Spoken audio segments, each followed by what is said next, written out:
আত্মীয় স্বজন, বন্ধু বান্ধব, পরিচিত, নিজের কাছের মানুষজন বিশেষ করে যারা আছে তাদের সঙ্গে সবার সঙ্গে মিলেমিশে থাকলে তো কিন্তু অনেক সুবিধে আছে।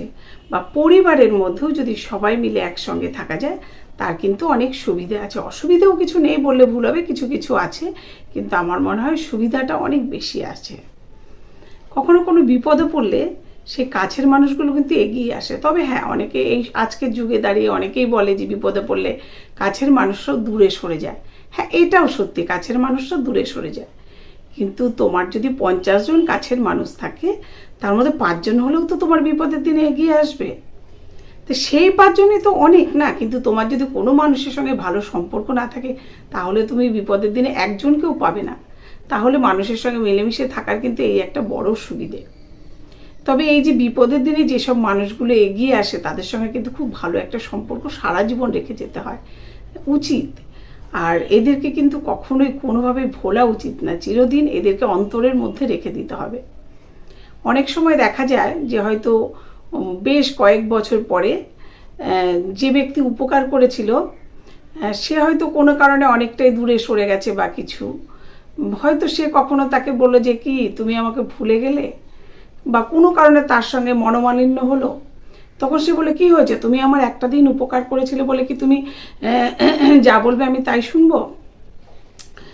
তুমি বলো না কি করেছিলে সেই উপকারটা, এত টাকা দিয়েছিলে তো ঠিক আছে, বলো না তুমি কত টাকা দিয়েছিলে, আমি তোমাকে দিয়ে দিচ্ছি। তা সত্যি সেই যে উপকার করেছিল সে যদি 500 টাকা দিয়েও সেদিন উপকার করে থাকে, সেই সময়ের মূল্যটা কি সত্যি ফেরত দিতে পারবে?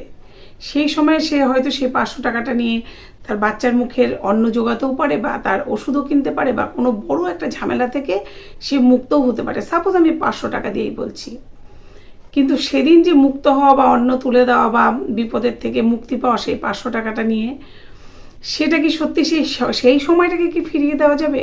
সেদিন যে উপকারটা হয়েছিল, তাই সেই 500 টাকার বদলে আজকে যদি 5 লাখ টাকাও দেয়, সেইটা কিন্তু ফেরত দেওয়া হবে না, সেই ঋণটা কিন্তু কোনোভাবেই শোধ করা যাবে না বা শোধ হবেও না। তাই এরকম অনেকেই বলে দেখি যে তুমি আমাকে কি করেছিলে, এটা করেছিলে, ঠিক আছে আমি তোমাকে ফেরত দিয়ে দেবো। সত্যি কথা বলতে ফেরত দিলেও যত টাকাই তুমি ফেরত দাও, সেই সময়টাকে কিন্তু, সেই সময়ের যে মূল্যটা সেটা কিন্তু ফেরত দেওয়া যায় না। তো এই ধরনের মানুষকে কিন্তু সবসময় মনে রাখা উচিত, আর এদের সঙ্গে কখনো খারাপ ব্যবহার করতে নেই, যে তোমার বিপদের দিনে পাশে থাকবে। আর এই মানুষটা যদি কোনোদিনও বিপদে পড়ে, যে মানুষটা তোমার একবার উপকার করেছিল, তার অন্তত তোমার জীবনে যতটুকু হোক ততটুকু দিয়ে এই মানুষটার পাশে দাঁড়াতে হবে। তাহলে তোমার মনে হবে যেন সত্যি আমি এই মানুষটার জন্য একটু কিছু করতে পেরেছি। তার ঋণ তো তুমি শোধ করতে পারবে না কোনোদিনও, কারণ এই ধরনের ঋণ কোনোদিন শোধ করা যায় না। তাই তার পাশে থাকলে, তার বিপদে একটু এগিয়ে আসলে নিজের মনটা ঠান্ডা থাকবে, নিজের মনটা ভালো লাগবে। আর এই মানুষটাকে সারা জীবন মনে করে রাখতে হবে, আর একে ভালোবাসা দিতে হবে, কোনোদিনও ভুললে চলবে না। তার ঋণটা তার কাছে তুমি সারা জীবন ঋণী হয়ে থাকবে। তবে তোমাকে কিন্তু কৃতজ্ঞ থাকতে হবে তার প্রতি কৃতজ্ঞতা শেষ থাকবে না তোমার, তবেই তুমি কিন্তু একজন মানুষ।